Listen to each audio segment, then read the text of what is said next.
Hey guys, tonight we journey back in time to a land where beauty rituals were intricate dances between tradition and innovation. Imagine the soft murmur of a silk fan, the delicate slide of paper doors, and the intoxicating scent of a world where skincare meant poetry and danger.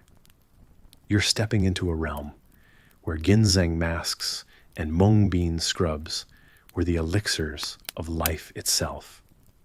Picture yourself standing in a dimly lit room, surrounded by the earthy aroma of herbs, being carefully blended, each component in harmony with nature's finest treasures. The flickering candlelight illuminates ancient scrolls, their inked secrets promising beauty, but whispering of unforeseen risks. You probably won't survive this without a little wisdom from the past, so listen closely. So, before you get comfortable, take a moment to like the video and subscribe, but only if you genuinely enjoy what I do here. While you're at it, why not post your location and local time in the comments? It's always fascinating to see where in the world we're weaving these stories together. Now dim the lights, maybe turn on a fan for that soft background hum, and let's ease into tonight's journey together. You find yourself in ancient Korea, a place where the pursuit of flawless skin was as much a cultural devotion as it was a personal one. Before the brandished banners of modern skincare claimed the spotlight with their promises of instant youth, it was here, behind paper doors, that the artistry of the face mask was perfected. The Queen's court was rife with such dedication, and the imperial palace was known for the legendary beauty of its courtesans, women who balanced public allure with private painstaking rituals. Among the most revered ingredients in this world of eloquent skincare was ginseng, dubbed the root of life. This humble root was cherished not just for its reputed ability to impart a rosy glow, but also for its capacity to defend against the ravages of time, a coveted attribute in an age before sunscreen and serums. You lean closer, imagining the soft paste of grounded ginseng gently massaged onto the skin, its earthy scent mingling with dreams of eternal youth. But not everything in this era of beauty was a gentle affair. There were other practices less spoken of, yet equally profound rumors of cosmetics laced with ground pearls or potions that whispered promises of whitened skin through less gentle means. Historians still debate whether some of these concoctions contained dangerous elements, adding a level of danger to the otherwise serene pursuit of beauty. Your gaze drifts to another corner of the room where a young woman carefully mixes a batch of mung bean scrub.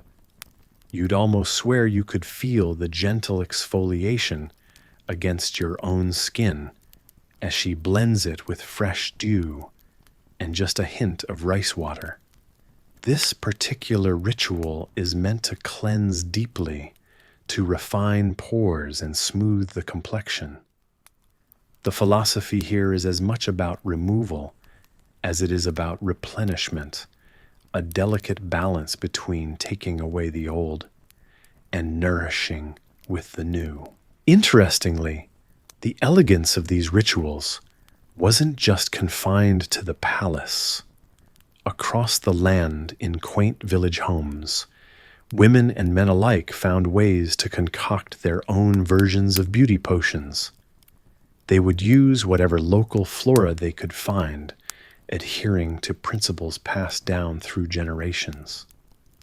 There you see the influence of the revered Jin dynasty, which championed the view that a balanced diet combined with topical care was the key to longevity of both skin and soul. And so you wander a silent observer in this mesmerizing world.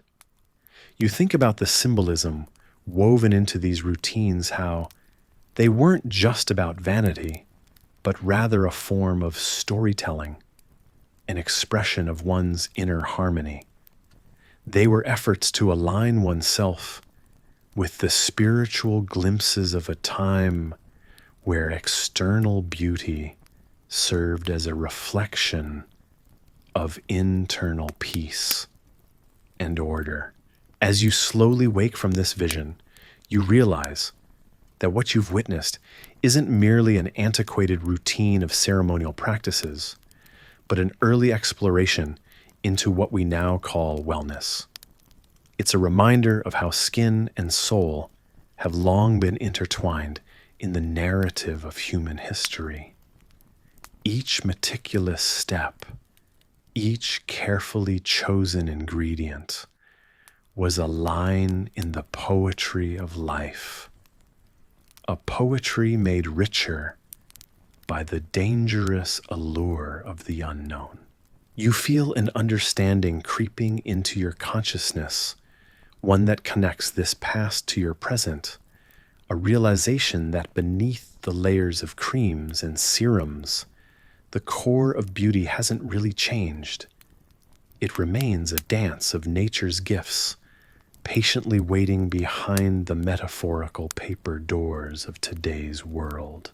As the night deepens, let the echoes of these ancient routines settle into your mind. Visualize the calming rituals of ginseng masks and mung bean scrubs, symbols of both innovation and tradition. They are the whispered lullabies of an era long gone, but still very much alive in the essence of your own skincare rituals.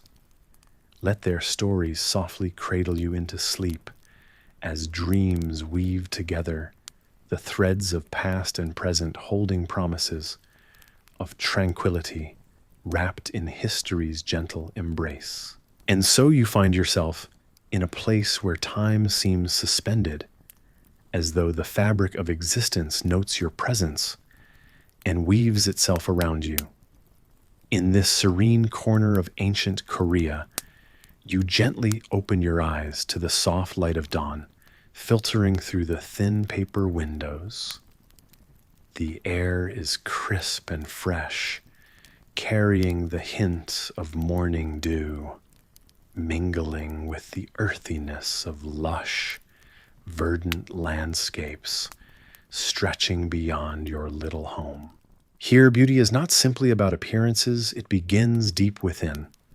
The mirror of one's spirit, it is said, reflects in the clarity of the skin. As you pull yourself from the comfort of the woven straw mat that serves as your bed, the day's journey inevitably begins with an essential ritual, the art of washing. A basin of cool water lies waiting for you, petals of fragrant flowers floating atop. This is no ordinary routine, but a vital ceremony.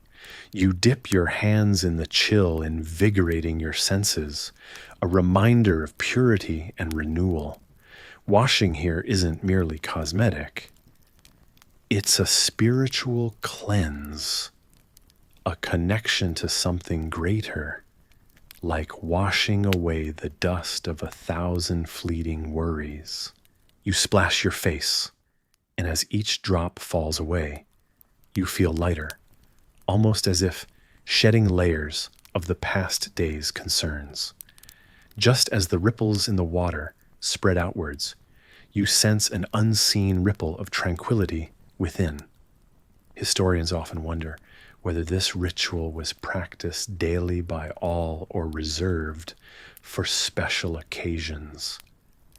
Yet in your world it feels essential, a binding pact between you and the universe, purifying heart and soul alike. As you dry your face with a soft cloth, you recall tales of esteemed figures in court, praised for their luminous complexions, a visible marker of their inner virtue. Like the most skilled artisans, they carved beauty out of simplicity and grace out of the ordinary. It's rumored that an empress whose name dances on the edges of memory once held court meetings while enacting this very practice, her skin said to glow as poetically as the moonlit night. Stepping outside, the world is awake. Farmers are already tending fields, the careful choreography of their work a daily melody. In the distance, you note a group gathered by a stream, each entrusting their hands and faces to the water's embrace. It's a shared communion, the community's pulse, synchronized in this act of renewal. The peculiar stories shared among the villagers often paint vivid pictures. They speak of a spirit residing in the streams and rivers, a benevolent guardian who gifts beauty to those who honor the water with their cleansing.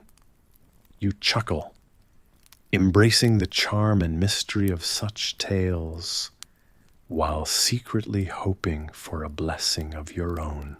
The scent of breakfast wafts through the air, guiding your steps, as if drifting on an unseen breeze. Your family has prepared a simple meal, a bowl of rice, alongside pickled vegetables, heightened by the gentle fermented tang of kimchi. Sharing food with loved ones is an affirmation of life's simple pleasures, a reminder that beauty is found in moments shared, eyes meeting across the table, and laughter woven between sips of warm broth. Stories abound about nights when spirits would wander into villages drawn by the allure of freshly bathed skin, and the whispers of water ghosts roaming the streams. You wonder about these spectral figures, playful, mysterious, and how their tales continue to dance in the moonlight. As the day progresses, you engage in the rhythm of village life. Tasks are shared, yet each interruption by a smile or a word of encouragement lightens your heart. It is said that smiling frequently gives the skin its radiance, and you cast a playful thought towards this notion. Perhaps those ancient beauty secrets reside in the joyful company one keeps. You pause to watch the world through the shimmering haze of afternoon sun. Historians still debate whether extravagant concoctions or simplistic rituals held sway over beauty. But the debate feels distant and academic ponder when set against the serene harmony of your day. And as dusk approaches, the sky is tinted with hues that only an artist's brush could capture. The day's end is in sight, yet there's a tranquility woven through the air, as if even the earth were pausing to reflect on the day it holds.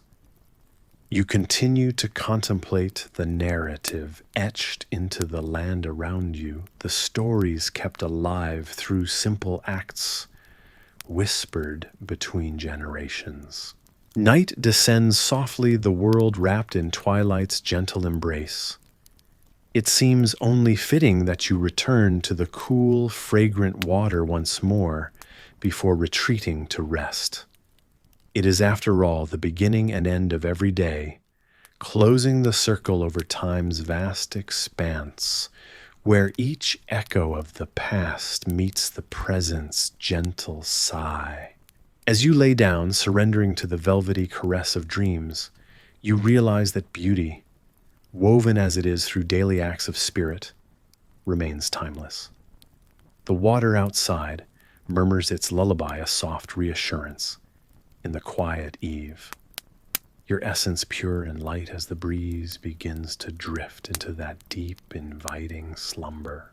Every day began with the warmth of steam gently enveloping your face, the swirling mist enveloping you in a tranquil cocoon.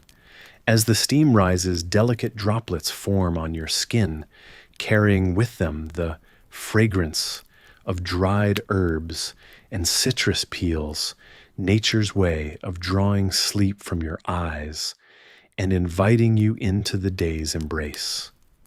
You can't help but revel in this serene morning ritual, a formula that entwines the modern hum of life with the whispered traditions of the past. This warm face steam is more than a moment of pampered luxury. It's a soothing gateway to history.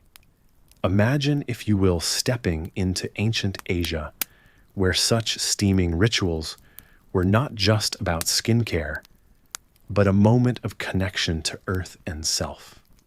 Historians still debate whether this specific ritual began in imperial China or perhaps in the rural landscapes of Japan, where rice farmers carefully tended their crops, knowing the secrets hidden within. But let's not wander too far ahead. The warm mist fades and leaves your skin ready for the next step, the rinse in fermented rice water. As you splash this gently tangy concoction onto your face, you sense a softening and almost magical brightening effect that seems to echo across centuries. The story goes that this practice was adopted by the imperial families and later trickled down to those they ruled, a beauty trick so effective it was shared in whispers along with tales of dragon legends and warriors. More than just a beauty treatment, rice water represents the marriage of daily life with sustenance and purification.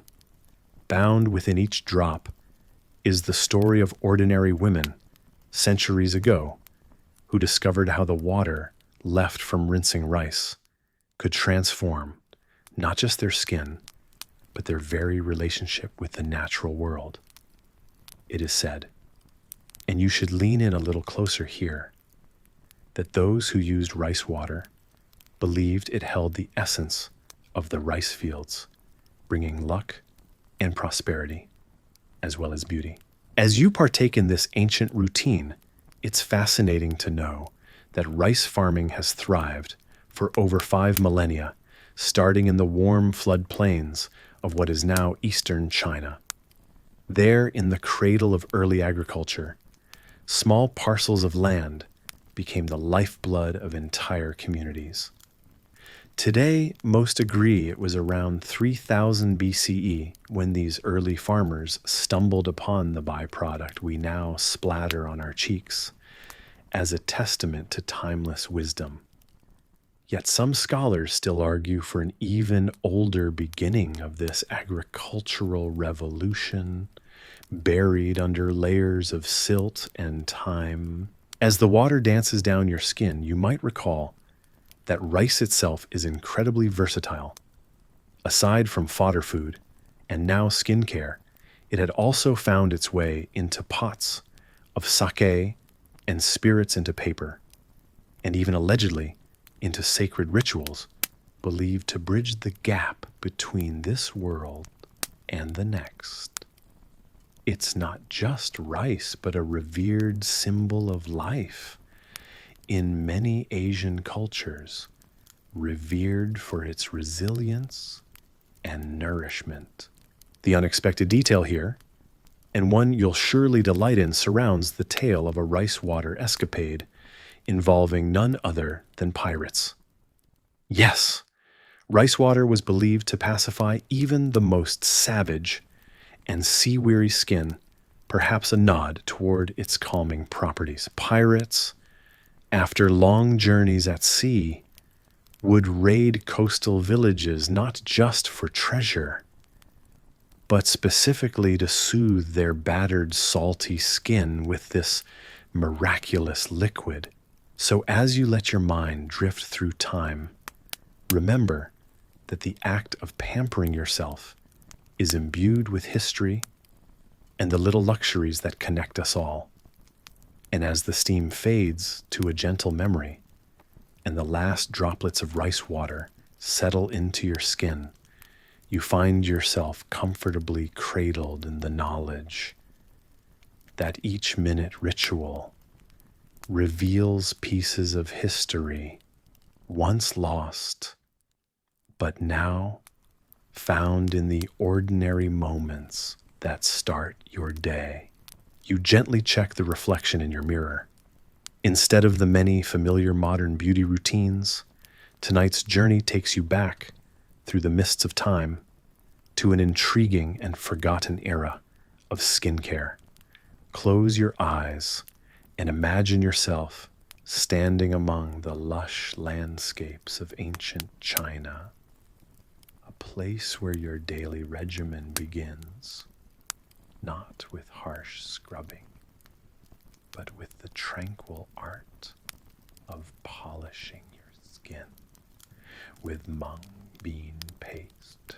You pick up the delicate silk cloth as light in your hand as a whisper and dip it into a bowl of soothing pale green mung bean paste. This paste isn't just a beauty secret. It's a testament to the resourcefulness and subtle wisdom of a long past culture. You feel the gentle texture against your fingertips, a gentle reminder that sometimes the best care is not forceful, but gentle. As the silk touches your skin, it's as if the mundane world falls away. You're enveloped by the comforting aroma of earthiness, mingled with the soft rustle of silk, a sensation akin to a gentle breeze on a warm day. This isn't a scrub that scours away layers. Instead, it's a polish, a methodical practice believed to reveal the natural luster of your skin without the need to strip it raw. Historians are still piecing together the many influences that shape these practices, but what's clear is that this wasn't about making drastic change, but fostering contentment in one's own natural beauty. Incorporated occasionally are crushed pearls, glistening in the dim light. You're reminded of stories told of emperors and their courts, where pearls were more than jewelry. They were imbued with prestige and luxury. There's a mystical belief woven through history, perhaps more legend than fact, that the luminous quality of pearls could be transferred to the skin like a soft afternoon glow, captured forever. It's a detail that yanks at the threads of fascination, even in a story as simple as skincare. But here's where it gets interesting. While we, in the present day, might depend on chemical mixtures and synthetic scrubs, these ancient beauty practitioners were resourceful, crafting their regimens from what the earth provided. Mung beans, in particular, were celebrated not only for their nutritional value, but also as an essential component of beauty rituals. Their fine texture when ground and their natural soothing properties made them uniquely suited for tender facial care. However, the true efficacy of crushed pearls, well, historians still debate whether these minute particles added any practical benefit beyond the aesthetics of opulence. And so when you sit there with your silk cloth and mung bean paste, you are echoing an ancient ritual. You're part of an unbroken line of self-care that spans centuries, one that valued patience and subtlety. There is no rush, no instant gratification here. Just a calm, patient unfolding of beauty's simple art, polished to a quiet sheen. Through this small act, the concerns of daily life seem to drift away momentarily. The routine itself becomes a soft song, a lullaby of care for your own being. Each gentle sweep of the cloth is a whisper. You are enough, the practice seems to say. It's a notion that transcends time, reminding us that beauty in essence is not about achieving transformation, but perhaps about finding peace with what already is. As you finish, You allow a small, satisfied sigh to escape your lips. Your skin isn't embattled or hostile now, just breathed upon by history, softened around the edges, and made whole by the care given. This is the art of polishing, and there lies within it a world of kindness, patience, and the echoes of stories untold. Your thoughts meander over these historical whispers, tracing back to the past, pondering how such simple acts resonated across time, perhaps even snuggling into your dreams as you drift off to sleep. The polished piece you find here is enough to comfort you tonight, as the gentle touch of history guides you toward a soft slumber. Gently, you close your eyes, and the world known to you begins to transform. The realm you find yourself in is filled with the aromas of earth and vitality, an ancient land where rituals aren't just performed, they're lived. This night, your journey takes you to a time when beauty was a harmony sung with nature's voice. The humble ginseng root, revered for centuries, is now in your hands. The root is aged its lines, telling stories of seasons braving the elements. Imagine the scene centuries ago, where this root wasn't simply used for its medicinal benefits, but became a part of beauty, practices infused in rituals, with a scent so earthy and revitalizing. You crush the root, carefully feeling its coarseness give way under your fingers, releasing an aroma that promises renewal. Beside you sits mugwort, a feathery leaf with a silvery sheen. Known for its calming properties, you're reminded of how the women in the Joseon dynasty would soak mugwort leaves in their baths. Its fragrance fills the air, a deep reminder of forests and hidden groves, almost as if you could step into one by simply breathing deeper. Then there's the third component of this botanical alchemy honey. Golden and viscous, you watch as a drop transforms everything it touches, adding sweetness and warmth. It's fascinating to feel its adherence to your skin, forming a layer that's as much protective as it is nurturing. Honey has been sought after for its antibacterial properties since time immemorial. Imagine you think how Cleopatra herself might have used it, soaking in its softness to maintain her legendary beauty. A tactile experience bridging past with your now. You marvel at the creation before you, a paste of ginseng, mugwort, and honey. A blend so potent and aromatic, akin to slipping on an armor, not for battle, but sustenance.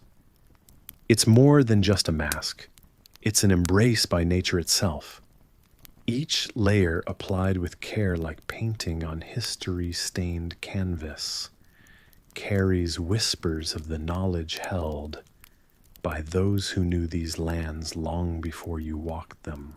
As you let it settle on your face, you sense a connection, as if joining a long line of those who sought beauty through botanical wisdom.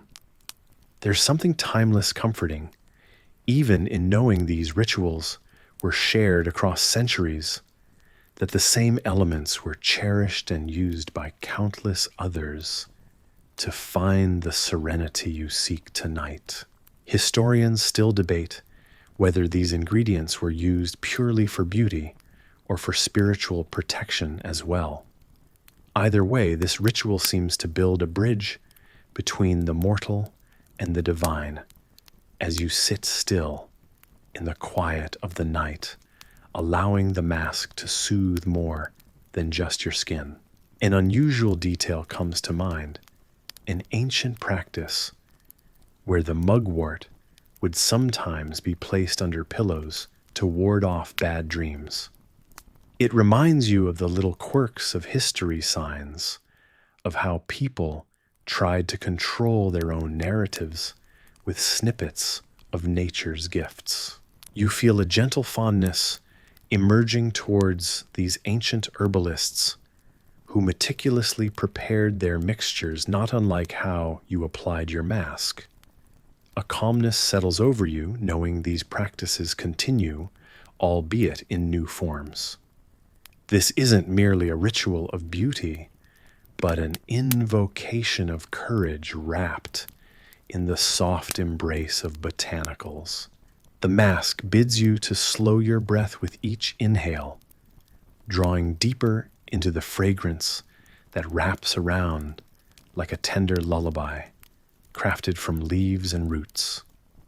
You let it take you deeper into your cocoon of calm, where every tension unfurls, released into the fragrant night. As you continue your journey, you're drawn to a small, serene kitchen. The air is infused with the comforting scent of wild herbs, gently simmering in a pot of warm water. Dried jujubes, resembling tiny wrinkled dates, lay in a bowl nearby, their deep red color, hinting at ancient secrets and health-giving properties. You take in the cozy scene, noting how even the simplest ingredients can hold the promise of not just health, but a kind of beauty that radiates from the inside out. This is where the day begins, the promise of each sip, bringing a sense of rejuvenation. Historians still debate whether beauty truly begins in the stomach, but across the ages, similar elixirs have been cherished in many cultures. In ancient China, for instance, jujubes were often brewed with herbs to create tonics, known for nourishing the blood and soothing the spirit. You imagine the quiet mornings of long ago, where the emperor's courts partook in these gentle brews, believing wholeheartedly in their dual power to heal and beautify. As you prepare your own brew, the experience turns almost meditative.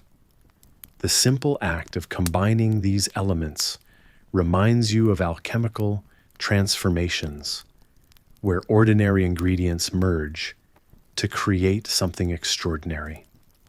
Perhaps it's the warm water that draws out the very essence of the herbs and jujubes, weaving them together into a potion that whispers promises of vitality. Did you know that the ancient Greeks had their own version of health drinks? They often consumed kykeon, a mixed drink of barley water, mint and wine, believed to invigorate the body and clear the mind. And just like those ancient potions, the warm glow of your brew offers more than just health.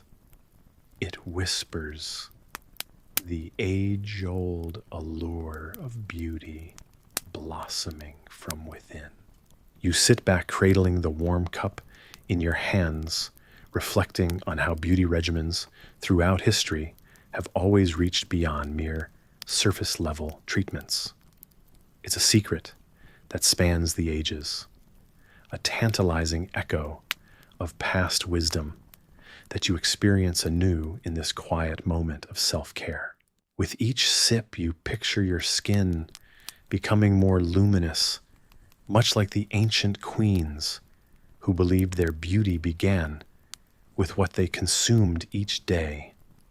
You let go of the tension held within, allowing the warm, fragrant steam to be an elixir for your mind as well as your body. As the world outside quiets down for the night, your room filled with the gentle hum of a soft fan, you feel yourself relaxing into the peace of this solitary ritual. The daily hustle feels far away now, and you are left with just this moment, a shared experience with countless others who have sipped similar brews over the centuries, seeking the same inner glow, the same harmonious balance. Fascinated by the symbolism held in a simple cup of tea, you ponder how historians debate the real impacts of ancient beauty rituals versus their legendary status. But for you, the promise of beauty that comes from the heart of the brew is undeniable, like a timeless lullaby of well-being sung through every drop. As the last jujube releases its sweetness into the brew, a surprising detail comes to mind. In some cultures, the jujube tree is considered sacred, said to be the dwelling place of benevolent spirits. Imagining these ethereal beings, you smile at the thought of them giving their blessing to your nightly potion. With the quiet comfort of the brew seeping into your bones, you allow your eyes to close, savoring the warmth, the faint aroma, lingering like a gentle hug. There's a wondrous unseen magic in this quiet ritual, one that soothes you into a state of serene anticipation for the dreams that will follow. Here in this moment, the weight of history gently fades, leaving you swathed in the warm embrace of tradition, health, and beauty, all softly cradling you into a well-deserved rest. In the moonlit halls of the ancient courts, you wander through time's tapestry. Each footstep echoes softly against the polished marble floors, whispering secrets of eras gone by. The air is thick with a rich blend of perfumes, rose jasmine, and a hint of fresh linen. You find yourself enveloped in a world where tanned skin speaks volumes of one's toil under the sun, and the most revered complexions reflect the soft, ethereal glow of moonlight. Glancing around, you notice faint figures of royalty, draped in silks, their faces smooth and impossibly pale, a testament to their elevated status and the lengths they go to maintain it. There's an air of mystery and elegance that seems almost beyond reach. You're intrigued, yet a little voice inside cheekily reminds you, in this world, you probably won't survive this. A playful nudge at the wealth and refinement that separates you from the destiny of a favored courtier. The significance of this pale aesthetic was not simply vanity. No, it was a silent announcement of one's class, a tapestry woven into the societal fabric. Historians have pondered, sometimes with a raised brow, whether such standards were genuinely aesthetic or cleverly crafted societal control. While the debate rages in academic circles, you get lost in the details of the past, which dance like delicate shadows on the walls. As your gaze softens, you recall strange remedies spanning history. Perhaps you've heard of them. Odd concoctions, some surprisingly effective like rice powder, that left faces matte and smooth, rivaled perhaps only by modern methods. The nobles all craving the mystique of flawless skin resembling moonlight, sometimes resorted to alarming measures. Lid powders, indeed shocking by today's standards, were applied to achieve that ghostly charm.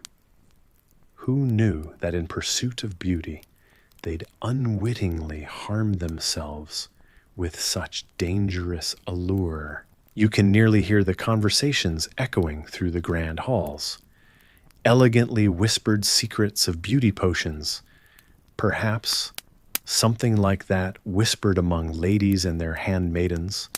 The very practices that once thrived echo still in the corners of your mind.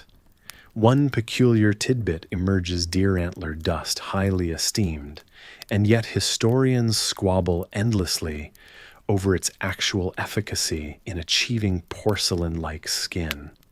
Despite this uncertainty, the practice persisted, lending an air of mystique to the beauty rituals of yore. Picture this. Under soft candlelight, the mix of soft pastels and rich hues sways gently in the gowns of the menstruating court dancers, their skin like polished alabaster. It's a hypnotic sight, their skin aglow, carefully free from the touch of sun's harsh embrace. A tranquil scene, yet one underscored by a tension of adherence to beauty's demanding standards. Now lean back and imagine slipping into the life of a royal, your hands resting upon cool windowsills as you gaze out into a twilight landscape. The dusk is laden with the soft chirping of ever-busy crickets, a sound that remains unchanged despite the passage of hundreds of years. Your mind floats away like a drifting cloud into the sky, reflecting on the knowledge you've absorbed tonight. Pale, smooth matte. These were not merely qualities of the highborn during those centuries, but the quintessence of the power and prestige that surrounded the courts. And as you let your thoughts linger over this ephemeral world, take a moment to listen closely to its far-off hum. A gentle fan in the background mirrors this ancient tranquility, lulling you deeper into comfort. What stories wrap around you, whispered by the gentle brush of time from these majestically moonlit courts? And as you drift off, take their secrets with you, knowing that the moonlight will guide those dreams filled with the grace and poise of those long gone yesterday. You exhale, feeling each breath grow deeper, each one drawing you closer to the calm solace of sleep. As you've journeyed through these stories, your mind unwinds, surrendering to the gentle embrace of night's curtain, closing softly around you. So before you get comfortable, take a moment to like the video and subscribe, but only if you genuinely enjoy what I do here. Also feel free to post your location and local time in the comments below. Now dim the lights, maybe turn on a fan for that soft background hum, and let's ease into tonight's journey together. You find yourself wandering through the serene corridors of an ancient palace, the walls echoing with secrets from the past. It's a world where beauty and time intertwine, a place where creams are not just skincare products, but carefully cultivated concoctions capturing the essence of nature. Picture this soy milk creamy and smooth, a staple not only on the dinner table, but as a key ingredient in beauty rituals. Its subtle scent blends effortlessly with the nutty aroma of sesame oil, creating a soothing concoction that coats your skin in a dewy glow. Crafting these creams is an art passed down through generations. Beeswax is melted down, its golden texture shimmering in the warm glow of the setting sun. Crushed fruits, vibrant and fragrant, offer their natural sweetness to the mix, creating a sensory experience that transports you beyond the confines of time. These creams are stored meticulously in porcelain pots, each one an exquisite masterpiece, painted with delicate motifs. The coolness of the porcelain preserves the freshness of the ingredients, ensuring that every application is as fresh as the first. Handmaidens dressed in soft silks stand by with jade spoons in hand. This isn't just about beauty. It's about maintaining a tradition that's as delicate as the porcelain itself. As you observe, you can't help but wonder about the lives of those pictured in the upkeep of such illustrious traditions. Deep in their responsibilities to uphold the royalty's skin regimen, the handmaidens wield their jade spoons, with precision ladling out the creams with careful grace. There's something strangely reverent about this process. Historians still debate whether these rituals were mere vanity, or if they held greater significance, perhaps as a symbol of wealth and status. Yet it doesn't end there. Each application is a meditative practice, a gentle ritual performed twice a day, morning and evening. The handmaidens sculpt the creams across the face, tracing lines that follow the natural contours of the skin. The jade spoons cool against warm cheeks, leaving behind a subtle sheen. It's almost as if each stroke is a moment frozen in time, an ode to the tradition of beauty and care. There's something unusual about these jade spoons, too. Jade, with its admired properties, is believed to cleanse the body and promote prosperity. But did it work as well for the skin as it supposedly did for the spirit? That's something even the most seasoned historians can only guess. This blending of tradition and belief seems woven into the very fabric of palace life. Your mind drifts as you watch this ritual, imagining tales whispered across the centuries. Perhaps the most surprising detail, one that brings a gentle knowing smile, is the understanding that some things truly remain evergreen. Just as today's beauty influencers rave about organic ingredients and minimalism, so did these ancient handmaidens by using what was both available and luxurious in their time. The parallels between now and then dance as a comforting reminder that history isn't just a series of disconnected events, but a continuous thread weaving through time. As the handmaidens retire their jade spoons, you find your gaze drawn to a nearby window. The sun's last rays spill golden light upon the courtyard, where the tranquility of the scene outside echoes the calm within. It's a seamless connection between the natural world and that inside the palace walls, life unfurling delicately in every corner. In the hush, you feel a gentle bond forming between yourself and this moment long past. The world may have changed in countless ways, yet here, within these walls, tradition remains steadfast, a comforting lull in the passage of time. As you rest under this ancient ambiance, a softness envelops your thoughts, cradling you in its gentle embrace, shared by countless others, long before you with every jade touch upon porcelain skin. Your fingers glide through the silk as you gather it into a slender ribbon, feeling its cool and smooth texture under your touch. You wrap it around the braid you've just woven with care, tying it carefully so it won't slip out overnight. The oil from earlier still leaves a gentle sheen on your hands, a mix of camellia and castor oil that has been massaged into every strand of hair. Your reflections on the day linger as you consider the evening's ritual. There is something deeply soothing about the repetitive process, a kind of sacredness that transcends time. You remember how centuries ago this same care was given to the hair of nobles and common folks alike. Hair care wasn't just a necessity, it was an art form, a symbol of status and devotion. You settle comfortably as you continue your brush, making soft rhythmic movements through your hair.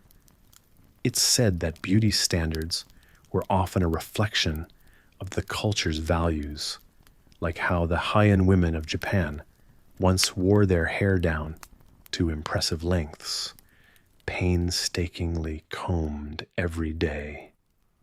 100 strokes, you think to yourself, 100 pathways cleared through the forest of your thoughts. Historians still debate whether the shimmering locks of those historical figures grew entirely through natural methods, or if they had secret concoctions to aid them. The truth perhaps lies somewhere in the meticulousness of their habits. You amusedly think that some aspects of beauty haven't changed much over centuries, just like how modern people love a good beauty hack tutorial. You tuck the concept away and let your mind wander to the tales of old remedies. Wishing guides of herbal solutions passed down through generations told of castor oil's magic, how it could strengthen hair and encourage growth. Back then, the sight of healthy, lustrous hair was as much a source of admiration as it was an unspoken communication of one's discipline and attention to detail. Silk ribbons weren't just accessories. They were embellishments used to tie not only hair, but bonds of family and tradition. You remember the story of a princess tying a ribbon of the highest quality around her hair to symbolize a promise to her people.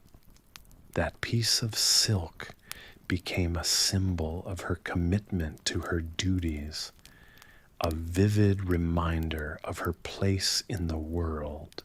As your brush glides through your hair, you recall tales that the ancient Egyptians would adorn their heads with precious oils and fragrances to honor the gods.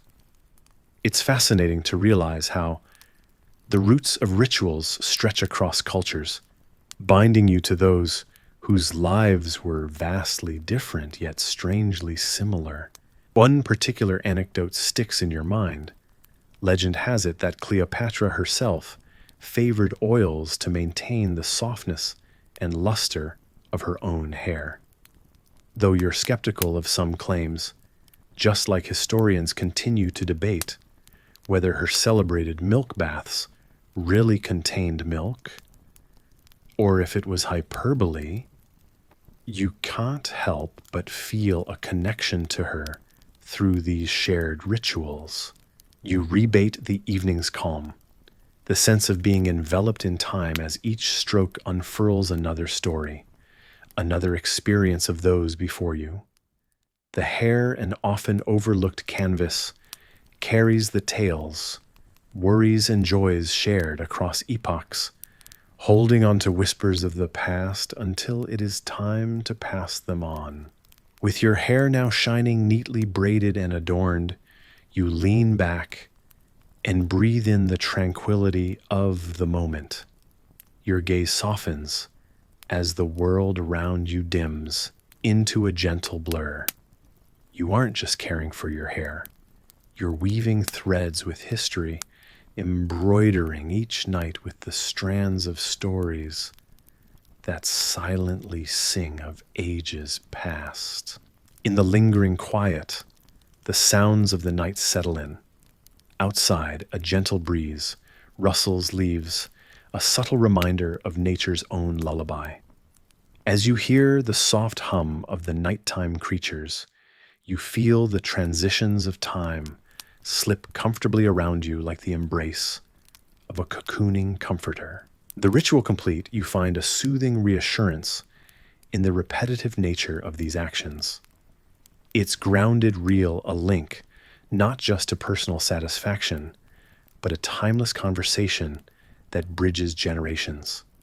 Let each softened breath, each steady heartbeat, gently cradle you into the night.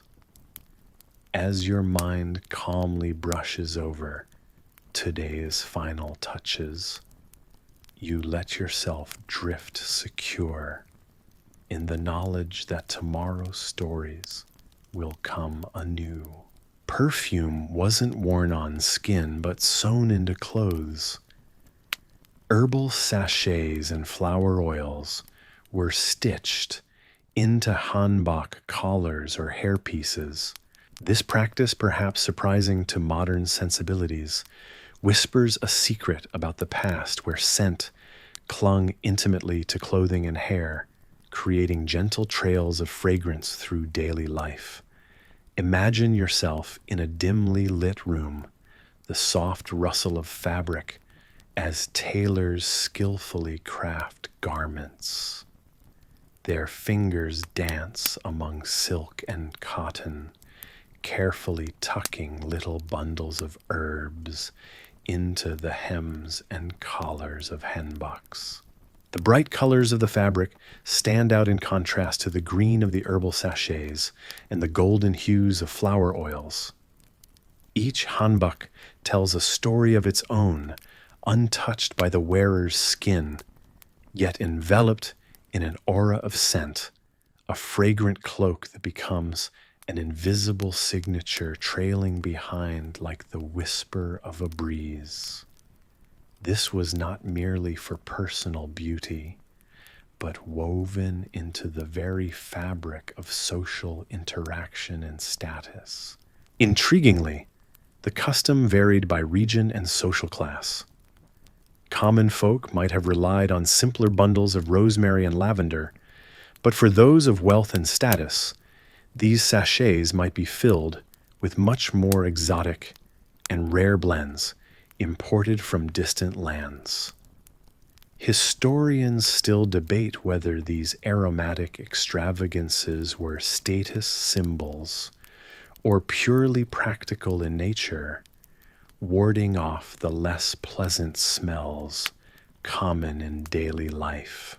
Now, as a tailor hands you one such hanbok, you feel the slight weight of the sachets, gently pulling the fabric down like whispers of their hidden presence. You trace your hand over the invisible mounds, wondering about the journey each herb took to end up stitched into this garment. You can almost picture the fields of lavender stretching far and wide, the cacophony of bees hovering over blossoming flowers, gathering their own treasures of scent. The perfume might not seep into your skin as modern fragrances do, but it leaves a lasting impression nonetheless. Picture walking through crowded streets, each passerby unknowingly leaving behind a unique aromatic footprint. The scents swirl together, creating a complex tapestry that adds an intangible dimension to the city's sensory landscape. Yet, even amidst this olfactory orchestra, certain personalities shine brighter. Just as you would recognize the voice of a long-lost friend in a bustling room, some scents become unmistakably tied to the individuals who bear them. Tales abound of particular floral notes, particular to families, or even individuals, whispered down generations like well-guarded secrets. One might recognize the presence of a noble or a beloved simply by the faint hint of gardenias or jasmine drifting on the air. As you ponder these fragrant narratives, you realize how scent intertwined with social rituals and perceptions of elegance and beauty of the era. The scent softly weaves its way into the dance of fans, is captured within the folds of sweeping hanboks during formal gatherings, and lingers long after the last guest has departed the candlelit hall. It tells stories without words, much like a gracious smile or an echoed laugh. In these sartorial practices, clothing and scent become inseparable partners in the social rituals of the past. While you explore these layers of history hidden within fabric, you drift into musings on how deeply intertwined our senses are, linking us silently to our ancestors. In breathing in these ancient fragrances, the past feels somehow nearer, bridging time with an aroma. And as the night unfolds, your mind may wonder perhaps about the unseen stories woven into the garments that lie silently in your own wardrobe, each one silently waiting to continue the endless human story of scent and memory. As you wander through the meticulously maintained gardens of the grand estate, a gentle breeze brings the sweet scent of blooming roses to your senses. The sunlight spills over the delicate petals, casting a warm glow all around. It's an area of elegance and grandeur, where the noblemen of the court glide through these very gardens, a picture of cultivated refinement. Those noblemen, the distinguished gentlemen you see strolling with effortless grace, aren't just idle onlookers in the world of appearances, they are active participants. Yes, even in these times, grooming is not just the realm of women. These men are meticulous masters of their appearance. Their skin is pampered with face tonics concoctions that promise to erase signs of fatigue and the occasional blemish. It's as if each drop of tonic holds the promise of youth and vigor, restoring their faces as if by magic. You watch them as they carefully trim their eyebrows, standing before ornate mirrors in luxuriously appointed chambers. It's a ritual of precision, where a little snip here and there frames their eyes with a dignified arch. This, they believe, enhances their expressions of seriousness or joviality, suited to the whims of conversation at court. Among them, you notice a nobleman with a particularly intricate routine. He reaches for a headband, but not just any strip of cloth. This is a scented headband, a testament to his refined tastes. Among the upper echelons, it's not enough to merely be well-groomed. A hint of lavender or a whisper of rosewater emanating from his forehead marks his cultured masculinity. A simple gesture, yet one that speaks volumes in this era of subtleties. Historians still debate whether this practice started merely as a trend or had its roots embedded deep in the practical need to mask the less pleasant aromas of the time. The scent wafts through gatherings, a testament to the wearer's sophistication. However, it's the silent competition over who possesses the most exquisite blend that adds an unspoken layer of tension to these gatherings. And you notice there's always that one daring soul who pushes the boundaries, attempting to introduce a new fragrance into the milieu. A decision often met with hushed whispers and raised eyebrows. The effort and time put into these grooming practices aren't merely for vanity. They're declaration statements of one's standing and dedication to the art of living well. Just like you remember from earlier, when these estates were painted with stories of ancient battles and conquests, the current battleground is one of elegance and composure. As you take a step back, you find humor in the thought that perhaps not much has changed over the centuries. Styles and tools have evolved surely, but the age-old pursuit of presenting oneself in the best light remains unwavering. Perhaps where face tonics once ruled, today it's luxurious shaving creams and ergonomic razors. Where scented headbands were once a must, a modern-day cologne or aftershave might take their place. Yet in this serene garden under the open sky, you muse over how the essence of grooming is timeless. Whether faced with new challenges or going through familiar routines, the nobility of self-care and presentation stands tall, an exemplar passed through the ages as you walk alongside the ghosts of the past, who, though centuries gone, feel strikingly familiar today. Color was minimal, yet held secrets from another time. You sit quietly, gazing at your reflection in a small polished metal mirror.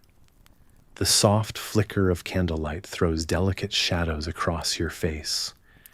You've always been curious about the beauty rituals of the past, about how a simple touch of color could transform one's demeanor.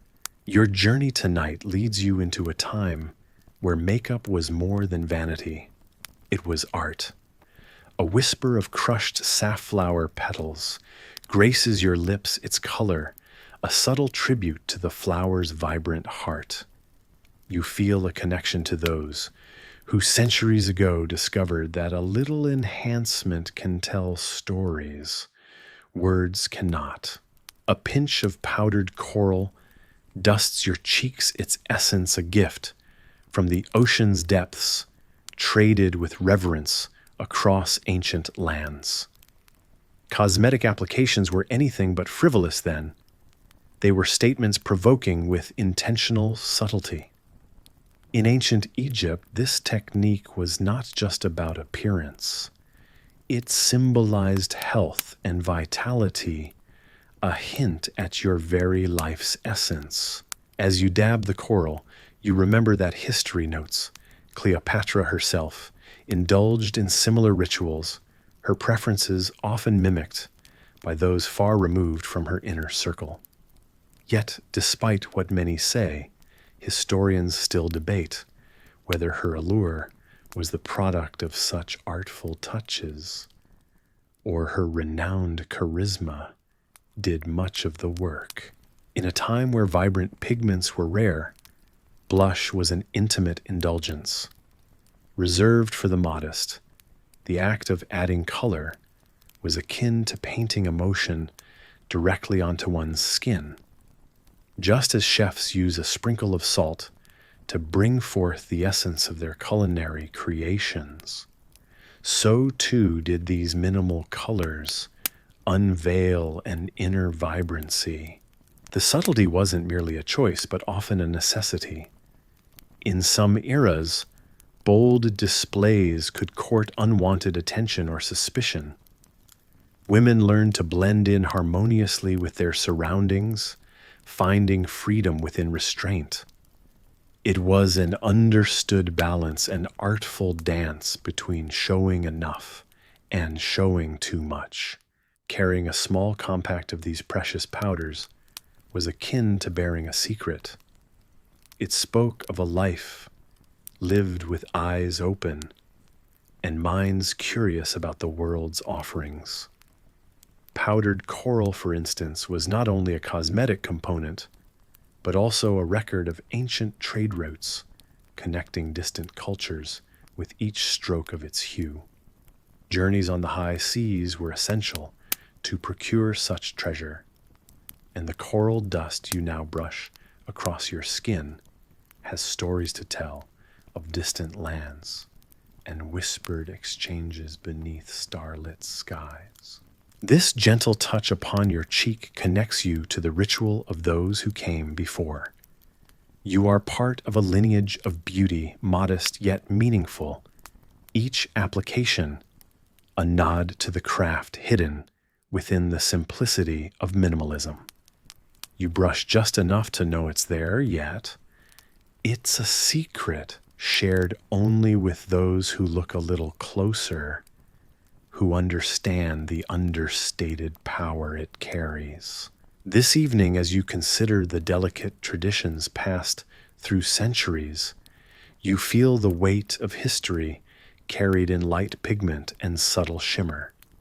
Perhaps it is here, through the touch of these ancient colors, that you find a deeper understanding of how the smallest details hold the grandest stories. As you walk through the gardens of ancient Korea, the soft perfume of the blossoms surrounds you, a light floral reminder of a time where beauty was in the details. The moonlight casts gentle shadows across your path, shaping the way as ancient trees whisper their secrets to the night. You found yourself curious, drawn to the small village nearby, where the traditions of beauty are held in highest esteem. You're about to discover a little-known secret that might just change the way you see the world, or at least your eyebrows. Legend has it that in this place, the pursuit of beauty was an art form. Here, where the rustling leaves tell stories of olden days, everyone paid attention to the subtle refinement of eyebrows. Yes, eyebrows.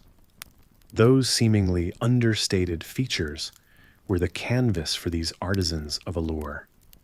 They were expertly inked with soot, or sometimes with natural dyes from nearby plants, each hair meticulously attending the slender curve. The goal was clear: to evoke the image of a willow gently swaying in the breeze. A dance of nature and elegance, captured in the slope of an arch. As you delve deeper, you come upon a small group, gathered around an elder who quietly paints a tale as intricate as the arches themselves. Did you know, she begins her voice the soft rustle of leaves, that achieving these brows was no simple feat? The delicate task of mastering just the right mix of soot was as much a science as it was an art. Historians still debate whether a particular mix bestowed luck or perhaps had medicinal qualities. But what is certain is that each brow told its own silent story. The process was far more than a mere cosmetic endeavor. There was a spiritual element entwined with this beauty, rooted deep within Korean traditions.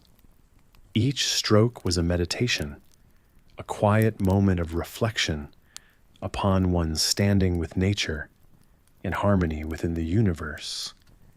You listen intently, almost feeling the brush on your own skin. Consider this: even as princesses sought these willow-like brows, there was an unexpected reality. The cast of professional beauticians who meticulously created these works of art were often from lower stations. Yet their hands shaped the aesthetics of the high-born with deft and honored skill. These artists were guardians of an ancient secret, holding the knowledge passed down through the generations, and each gently curved brow celebrated the unbroken legacy. Your newfound companions whisper about a peculiar instance, one wrapped in mystery and tinged with a trace of mischief. A tale of a beauty so profound, a story of a woman whose brows were inked to perfection that even the skies were said to blush at her gaze. Her legend was so captivating that beauty emporiums across villages clutched at the secrets of her transcending allure. She was undeniably a trendsetter in an era where pens and papers longed to keep her mystery alive. But alas, only the silent winds bore witness. It's indeed fascinating as you saunter through these memories, brought to life by whispers and shadows. The path is paved with tales that come alive under your feet. You see beneath these skies as stars twinkle above like glistening promises. You realize this journey, one step at a time, is your own exploration of the world, history and beauties yet unseen. The tranquil moment draws you ever deeper, where the silence is rich with promise. And the bonds of these ancient beauties inspire you to tread lighter, smile wider, and perhaps to find your own understanding of what makes beauty meaningful to you. Then, as you let this peaceful pursuit wash over you, the familiar sound of the distant temple bell ushers you to continue your journey through the land of ancient beauty secrets. Each chime, a reminder that you've just scratched the surface, and there are more tales waiting to be whispered in the moonlit paths of history's gardens. The room is quiet twilight casting gentle shadows across your walls. As your eyes grow heavy, you wander back in time to a world where beauty and status were entwined, embodied in luxurious trinkets that whispered of opulence and elegance, like a lingering perfume from centuries gone by. You find yourself in the bustling heart of an ancient marketplace, where the air is thick with the scent of spices and the soft murmur of merchants hawking their wares. Surrounding you are women, draped in silks, their eyes captivated by the shimmering stalls of jade rollers, bronze mirrors, and silk puff applicators. These items, unlike today's quick purchases, were treasured possessions handed down through generations each, with a story as rich as the gilded threads that adorn them. The jade rollers are cool to the touch, believed to imbue their users with a youthful glow, much like they had done for the queens of old. You've heard they were used by Chinese empresses during the Qing dynasty to enhance their beauty, promising to keep their skin as smooth as the surface of the moonlit water. There's something mesmerizing about the idea that something so simple, a roller carved from a cool green stone, could hold centuries of beauty secrets within its curves. Nearby, you notice a stall adorned with mirrors crafted of polished bronze, their surfaces reflecting the world with a gentle gold-tinted sheen. They're heavier than modern mirrors, yet seemingly imbued with magic, granting glimpses of distant lands and times gone by. The mirror's surface has been touched by countless hands, each hoping to catch a glimpse not just of their own visage, but the person they wished to become.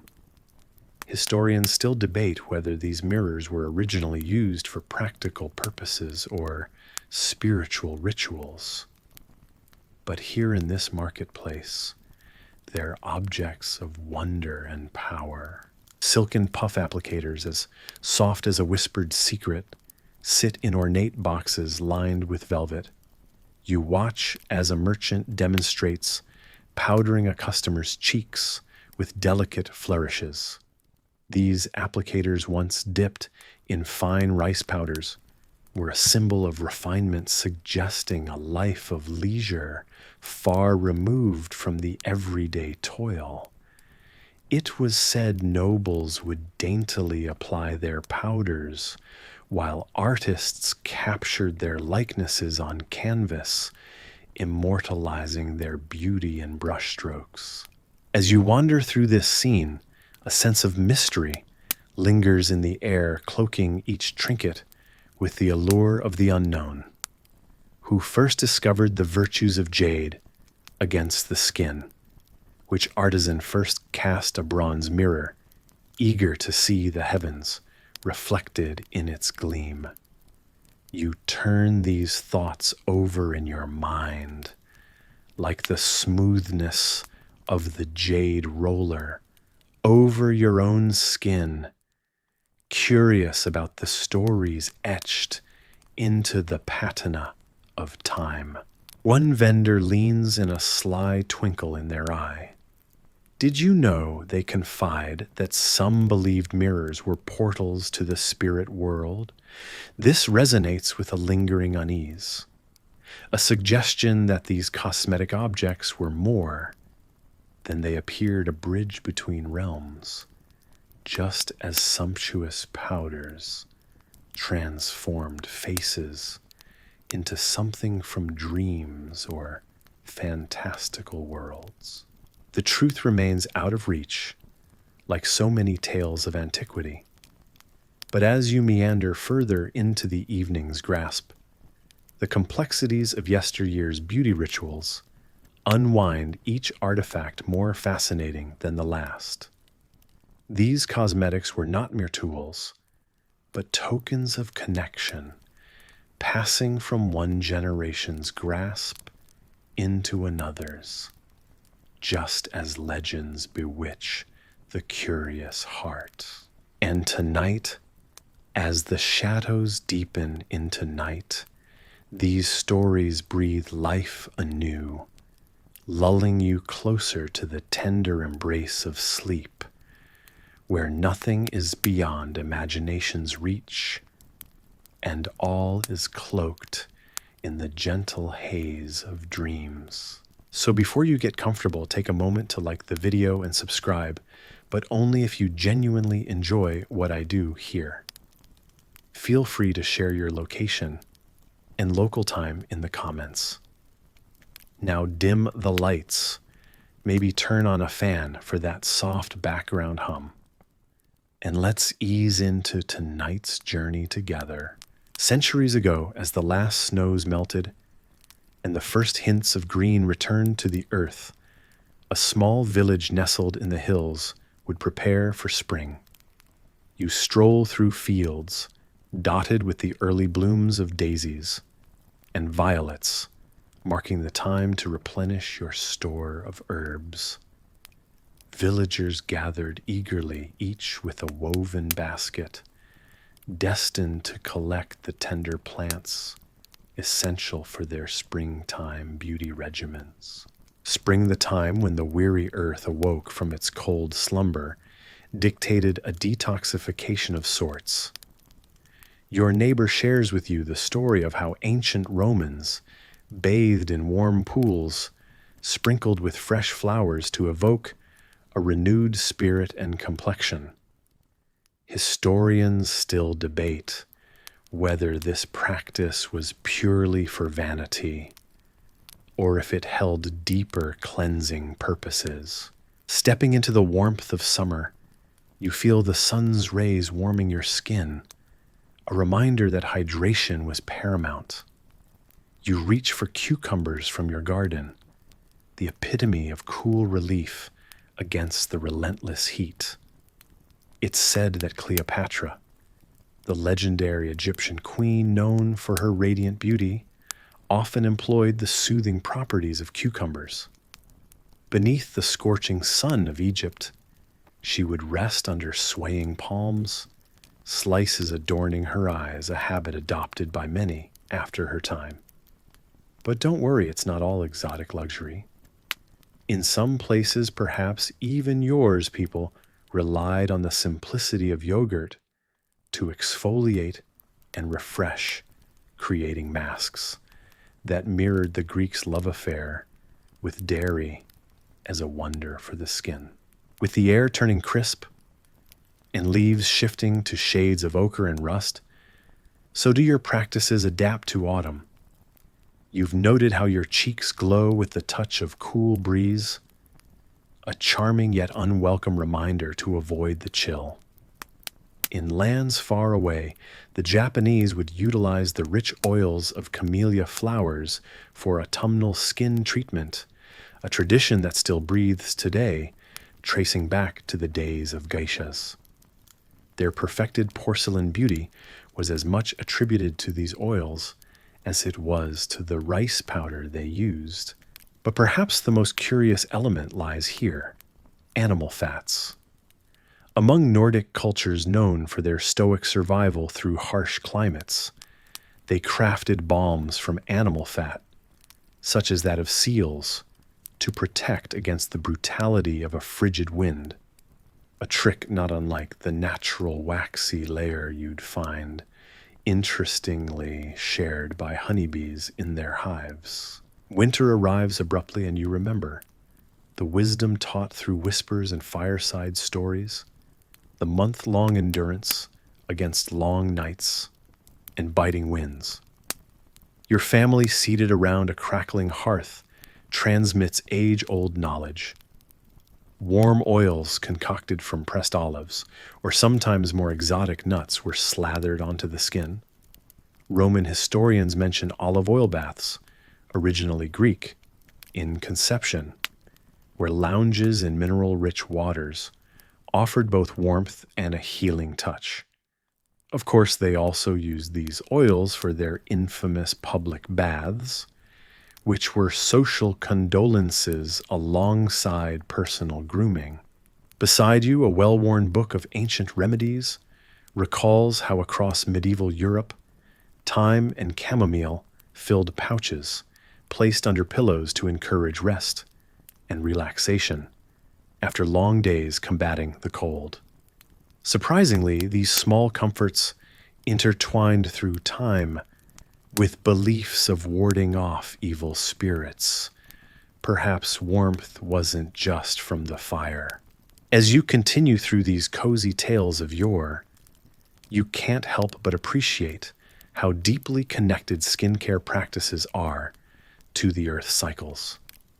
Your journey reminds you of the ever-evolving, sometimes bemusing toolkit humanity has crafted, where each element and season has played a timeless role in the pursuit of beauty and well-being.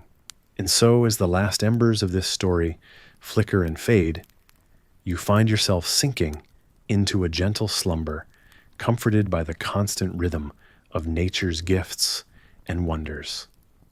Just as sure as spring follows winter, you rest easy, knowing each season brings its own special touch, wrapping you softly in the historical embrace of simpler times.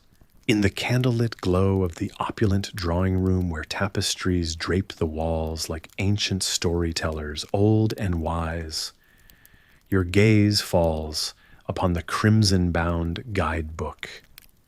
Its pages are yellowed with time, crinkling with the history of countless readers. You turn the page carefully as though fearful of disturbing the ghosts of those who'd originally scribed these words. Within you discover potions for beauty, the alchemy of the noblewoman's art. Her recipes call for ingredients like rosewater to smooth the skin and goat fat. Yes, goat fat, to be mixed with lavender for an intoxicating, if not somewhat peculiar balm. This elicits a smirk. Who knew such a blend could once demand respect and admiration? Historians still debate whether her recipes achieved their promised effects or merely pampered egos of idle aristocrats. Yet there's something soothing in the ritual itself, akin to a lullaby sung softly by your mother. Crafting these mixtures pulls you into a serene rhythm, a dance of measurement and mortar, grinding away the noise of the day. Further into the book, nestled in flowing script, are directives on appropriate court comportment, especially the renowned art of smiling modestly. Here lies the subtle power a gentle smile could wield, offered too freely, and you risk being labeled forward or undignified. Too sparingly, and you could be seen as disagreeable or aloof. The noblewoman prudently notes, a southern breeze across the cheek should not summon a tempest. Her words, exquisitely wrought, remind you of the social peril navigated by those aspiring to be court doyens. Yet these guidelines weren't merely rules.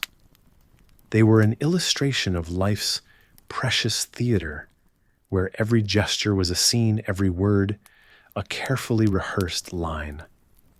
The noblewoman's guidebook was a compass, steering you through the treacherous waters of social dynamics. The intricate dance of diplomacy and grace mirrors far more than powdered wigs and lavish gowns.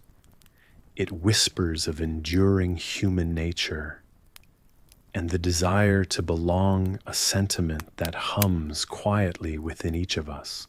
As you pause to reflect, a peculiar anecdote emerges: a certain noblewoman of forgotten name once aspired to win a prince's affection through adherence to these rules. Her fixation on a single aspect led her to practice the art of cheek dimpling on the hour, seeking an imagined perfect curvature of the lip. Alas, she left her heart so open to ridicule her efforts, passed into court legend. This tale, though amusing, reminds you of the whimsical fragility in every human endeavor, even those clothed in satin and silk. As the noblewoman confides in the reader, her words warm and enveloping, you find yourself adrift in this ancient world of whispered conversations and perfumed letters, each chapter an invitation to another time. So seamlessly you traverse interlaced with worldviews quaint and captivating, like wandering in a gentle dream resisting morning's call. Each turn of the page invites you deeper into a realm once so tangible and now shrouded in the mist of history. For now nothing else exists but tales of elegance and intrigue, a nightstand companion intent on coloring your dreams with echoes of the past. Eager to absorb every nuance, you nestle into your pillow, letting the narrative's gentle embrace cover you like a well-loved quilt. This book, a relic of 1809, waits in patient companionship as whispers of courtly ballads dance in the cool night air, inviting you to slumber's peace. Your journey through the world of ancient bridal customs begins with the gentle embrace of soft candlelight, flickering shadows dancing upon the walls as you prepare to immerse yourself in a tranquil escape. You find yourself drawn into a time long forgotten, where whispers of soft fabric and the fragrant breeze of herbal scents beckon you closer. The air is filled with an anticipation that wraps around you like a warm shawl in a place where tradition is as vital as breath itself. You see her now, the bride, as she steps into a warm, inviting bath, the first step in a 3-day ritual designed to transform her both inside and out. This is no ordinary bath. Each droplet of water seems to carry the wisdom of ages infused with petals of roses and the essence of essential herbs. It glistens off her skin, leaving a trace of ancient elegance. You sense the subtle power of it all, a reminder that beauty is not merely to be seen but felt and absorbed. As the bride soaks, you imagine the world outside pausing as if time respects the gravity of this transformation. Historians still debate whether the symbolism was purely spiritual or if practical health benefits played a significant role. Regardless, the practice was undeniably enchanting, and you might find yourself wishing for a similar ritual before any major life change. Perhaps it offers a soothing reassurance that when you step into a new chapter, you do so as the best version of yourself. As she emerges, the gentle patter of droplets echoes softly in the room. It is then time for the herbal facial, an artful blend of nature's gifts applied with care to her skin. This part of the ritual is designed to unveil radiance and bring forth an ethereal glow, adding an almost mystical aura to her presence. The essence of soothing chamomile lavender's calming touch and basil's auspicious blessings lend their grace to her softened face. Intriguingly, some blends hinted at the uses of intriguing local plants, a few of which still remain unidentified by curious anthropologists. Whether these were believed to carry specific symbolic weight or were prized for mysterious qualities remains one of those delightful uncertainties of history that adds to the mystique of the tale. As the masseuse rhythmically applies these harmonious powders and oils, your senses can almost feel the silkiness imparted to her skin. This act is more than an application. It's an offering to the gods, a prayer whispered through aromatics, binding her to the history of countless brides before her. In the stillness, the journey continues through ceremonial braiding, an art form in its own right. Each strand of hair, paired and woven, reflects the intricate pathways of life and commitment. It is said that the complexity of the pattern braided into her hair protected the bride and symbolized the weaving together of two destinies. The hairdresser's nimble fingers play a gentle song over the strands, telling a story written not in ink, but in the careful dance of hair and future hopes. As you watch, you realize that each interconnected braid holds vows of its own. The beauty was literally woven into the promises, the rituals a testament to devotion and resilience. Some speculate that the choices of styles even had regional differences, carrying secrets of lineage and status, an elaborate language of hair, where nothing wore the same meaning twice, depending on who spoke the silent words. The rhythm is soothing, and each plet marks a promise, gently reinforcing connections, not only between individuals, but within the very fabric of the community. Here, beauty is not vanity, it is connection, a tangible reminder that love and promise make for the most beautiful adornment. And so, as the ritual concludes, the bride doesn't merely become ready. She becomes part of a living tradition, renewed with each slow, deliberate gesture. You are left pondering the myriad ways these customs still echo in the modern ceremonies you know today.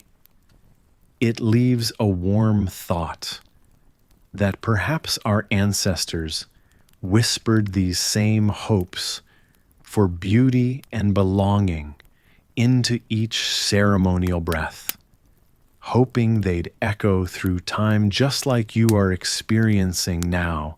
With these reflections nestling gently in your thoughts, you find your own senses lulled by the rhythm of history, a seamless blend of past and present, and perhaps, just perhaps, an invitation to immerse yourself in your own little rituals, turning mundane into meaningful, one tradition at a time.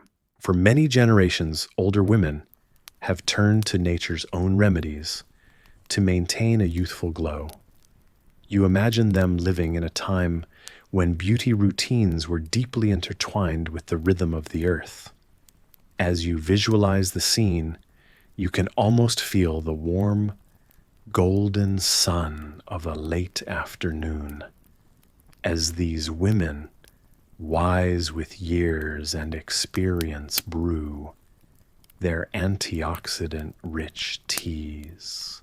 The fragrant steam swirls into the air, creating a comforting atmosphere that makes you feel like you're standing right there with them. These teas, steeped in age-old traditions, were not just for drinking. No, they were often used to concoct healing potions and creams, too. With deft fingers, they would extract the essence of these potent leaves, creating balms to caress and revitalize the skin.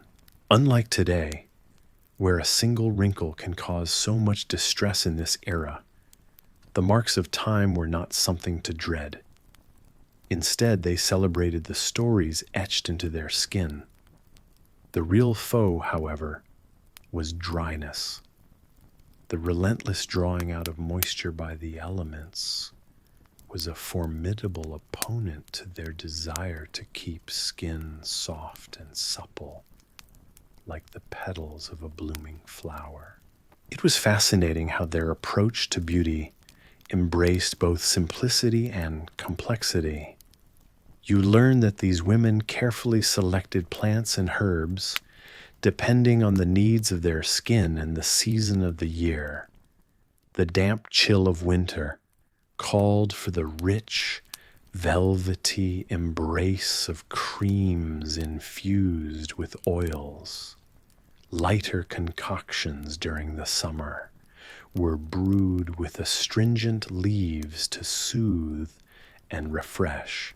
One of these women might have even shared a smiling secret about using dandelion to smooth fine lines, a practice that historians are still uncloaking. Imagine applying a cream as you listen to her laugh softly, telling you how once long ago this plant was thought to chase away night spirits, just as well as it smoothed away those little laugh lines. Behind such beauty routines lies the wisdom of survival, seamlessly woven with care and nurture. As you daydream about this, you might ponder the meticulous process involved. They use stone mortars and pestles, grinding leaves until every last drop of goodness was extracted. The rhythmic crushing was almost meditative, a melodic beat echoing through their homes concurrent with the pulse of life itself. It's comforting to see how even in times past, taking the time to care for oneself was recognized as essential. The everyday ritual of mixing creams becomes a sacred act, a communion of sorts with the earth, acknowledging that to live in harmony with nature is to allow nature to take care of you just like you would an old friend. But while some remedies were shared in the community, others remained cloaked in mystery passed down through generations, whispered from mother to daughter. Did they always have the answers? Not quite. You find out that even the wisest among them stumbled upon new discoveries purely by chance. Historians still debate whether the first woman to use tea leaves for skin care was merely saving face, literally, after mistakenly spilling her brew. Adventures in beauty can often become adventures of a different kind. In this past world, you see numerous unlikely alliances formed between women who experimented together with what their forests and fields offered, all in the name of health and happiness. They understood that even when utilizing the same base ingredients, each person's alchemy was essentially unique, altering their medicine's effect slightly, like a fingerprint imprinted upon the remedy. And as you drift closer to the cusp of sleep, you find yourself soothed by the imagery. The air still carries a faint trace of those ancient teas, a whisper of bygone eras, where every day was a new page to turn in the epic of life's journey. As you nestle deeper under your covers, those whispers become lullabies, stories of discovery, resilience, and an enduring bond with the natural world. You think about how today people still search for solutions that these ancestors might have found nestled in their garden or a nearby wood. There's a strange satisfaction in knowing that even centuries later, humanity bathes in the same hopes for beauty, learning from those who wandered the path long before. With each heartbeat measured, every breath you take mimics the steady rhythm of those ancient pestles grinding against stone bowls. Sort through the echoes of time and draw the healing warmth of their traditions around you like a blanket, ensuring there's a piece of their calm fortitude within you as you softly slip into the embrace of dreams. In some parts of the ancient world, the standards of beauty carried their own hazards. Imagine walking through a bustling marketplace, the air filled with the exotic scents of spices and the lively chatter of traders, when suddenly someone turns to look at you a second longer than comfort allows. It's a whisper of trouble that could ripple through the silk-cladded court or narrow cobblestone streets of your life, each glance like a subtle dagger. In the world where opulence and poverty shared borders as thin as a gossamer veil, beauty wasn't merely a gift, but often viewed as a potential curse. Beneath layers of rich fabric and dazzling jewelry, women navigated a society built on appearance's influence and the ever-present danger of envy. It was said that too much beauty could invite unwanted attention, be it the jealous fury of a rival or the unwelcome gaze of powerful men. In some cultures, beauty might even be branded as witchcraft, its bearers scrutinized or shunned. The art of concealment became essential, an odd but necessary armor. You might see women of the upper echelon donning extra veils, layers of delicate fabric that hinted at allure while preserving a veil of mystery. Such veils could be beautiful in themselves, embroidered intricately, a signal of status for the privileged who wore them. A veil, after all, could stir imaginations and deflect suspicions. There was a particular skill in applying subtlety with cosmetics. You would find artisans who mastered the delicate craft of making scars with white powders, or perhaps concocting them carefully with grease paint to disfigure the perfect in ways only temporary. This deception was crafted from something as humble as rice powder, mixed with herbs intended to fool both keen eyes and wandering minds. Some women would even use kohl, not just to accentuate their eyes, but to draw attention away from their natural beauty by claiming ailments of the eye, relying on the ancient belief that illness might ward off the evil eye. Historians still debate whether these practices of concealment were acts of resistance against a society that saw women predominantly as possessions, property to be coveted, collected, or discarded. There are tales of legendary beauties whose visages were preserved in mosaics, their stories shadowed by speculation and exaggeration. Could they perhaps have lived more freely had they chosen simplicity over splendor? Or would they have been overlooked in a world that prized appearances above all else? The layered complexities of identity and status were adventures akin to navigating the court intrigues. Each choice in attire and ornamentation carried weight capable of shifting the balance of favor or disdain. It was a dance carefully choreographed, yet dynamically responsive to the rhythm of the moment's politics and passions. What happened, though, when beauty played a role in lore and legend, where interpretations spun tales of rivalry, romance, and ruin? How often did myth inflate or distort the reality of those who lived such lives? Think of Helen of Troy, whose face was said to have launched 1,000 ships. Was her beauty truly her choice? Or was it the world's veneration of her appearance that ensnared her in fate's web? As the tales passed down through generations, their truths and falsehoods weaved together like the very veils that hid countless expressions behind them.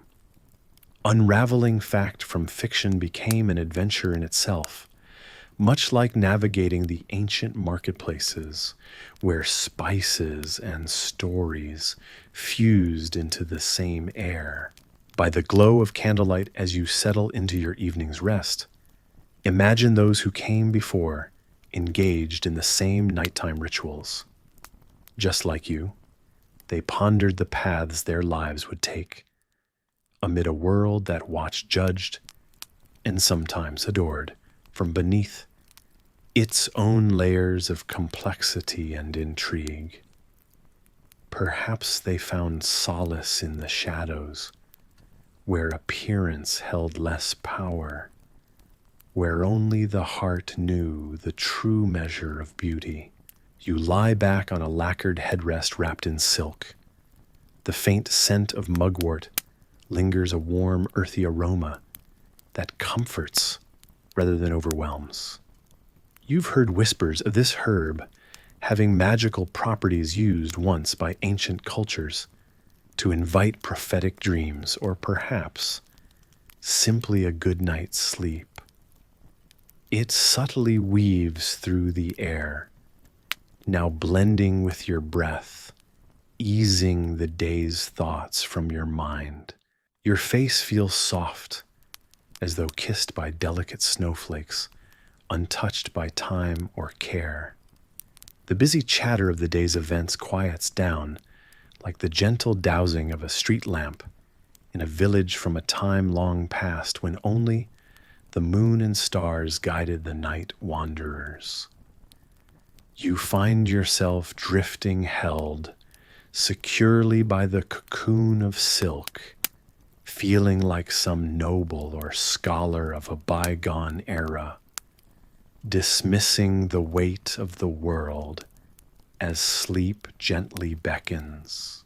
In this tranquil repose, your dreams begin to bloom full and fragrant, like a garden awakening in the early spring. At once you are swept away to a bustling scene, the kind that seems borrowed from the deep annals of history. You wander through a marketplace at dusk with stalls glowing warmly under the lantern light.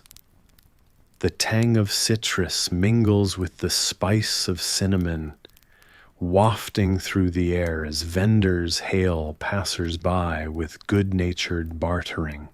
Historians tell tales of such marketplaces being the lifeblood of ancient cities, where traders from distant lands would converge, sharing not just goods but also stories and knowledge. The Silk Road, a marvel of human enterprise stretched across continents, its routes, as much the veins of commerce as vessels of cultural exchange. You imagine the goods wrapped carefully in silk, much like your own, covering laden with secrets of lands far and wide. Yet, there's an unusual twist in this scene as a child rushes past, clutching what appears to be a small metallic object. It glints in the lamplight, and you recognize it as a spinning top. It triggers a soft chuckle, apparently. Some things truly transcend time. The dream swirls, blooming outward like a time lapse of a blossom unfurling.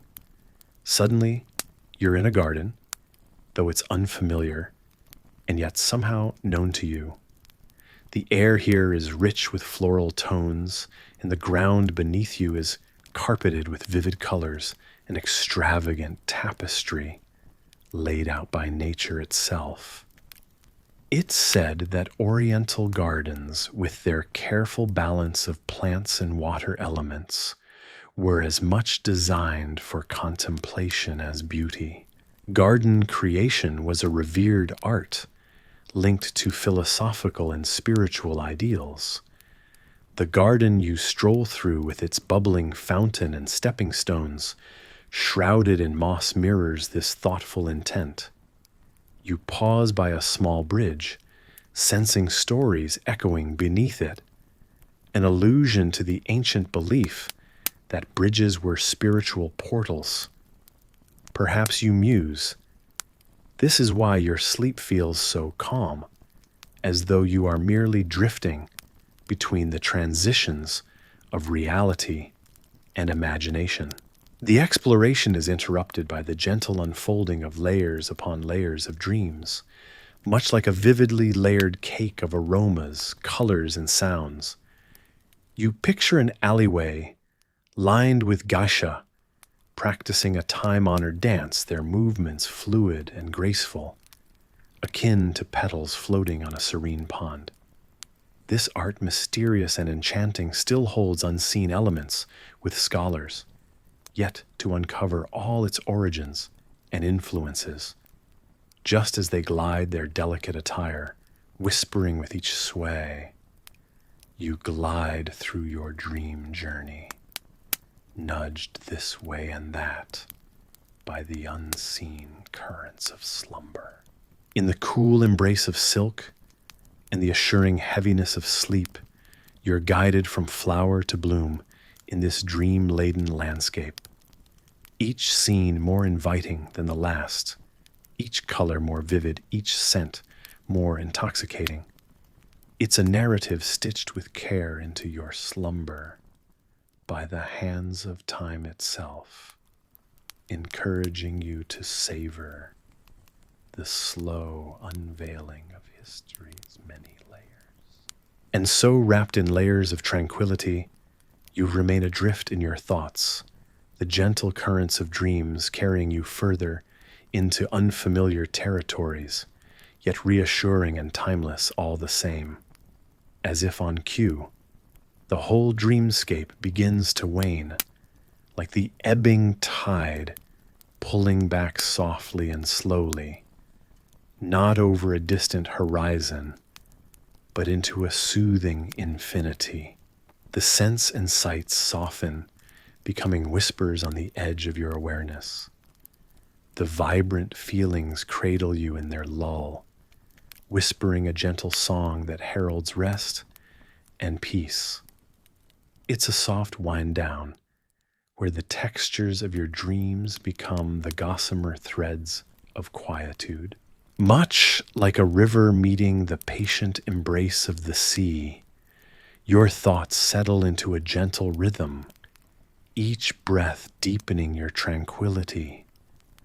You find yourself entwined in the serene embrace of nothingness, where time ceases its march and offers you respite. As the narrative fades into the background, you feel the comforting weight of sleep envelop you completely.